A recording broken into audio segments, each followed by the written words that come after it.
નમસ્કાર મિત્રો, વિડીયોમાં તમારું સ્વાગત છે। જી હા મિત્રો, અત્યારે હાલ મોટા અને મહત્વના સમાચાર સામે આવી રહ્યા છે। તો મિત્રો, સમાચારમાં વાત કરીએ તો હાલમાં જ પ્રખ્યાત એવા સ્વામિનારાયણ સંપ્રદાયનો વિવાદ સુરેન્દ્રનગરમાં પણ પહોંચ્યો છે અને રઘુવંશી સમાજ લાલ ગુમ હોવાનું બહાર આવ્યું છે અને તમામ સમાજ અને તમામ સંપ્રદાયને સાથે રાખીને કાયદાકીય કાર્યવાહી થવી જોઈએ તેવી માગણી કરવામાં આવી છે।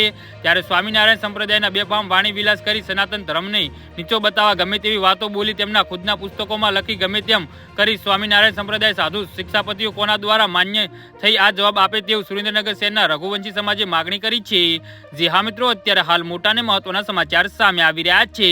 તો મિત્રો, સમાચારમાં વધુ વિગતવાર વાત કરીએ તો શિક્ષાપતિ અંગ્રેજો પાસે રજૂ કરનાર સહજાનંદ સ્વામી કેમ ભારતનો પ્રજા બંધુઓ સાથે ન રહ્યા માટે કાળા પાખડીઓ બોલવાનું બંધ કરો ને વેલ્યુ તો થડની જ થાય, થડ પૂજાય પરંતુ ડાળીઓ કદી પૂજાતી નથી, તે સ્વામિનારાયણ સંપ્રદાયને ભૂલવું ન જોઈએ। આક્રોશ સાથે રઘુવંશી સમાજે ન્યાયની માગણી કરી છે।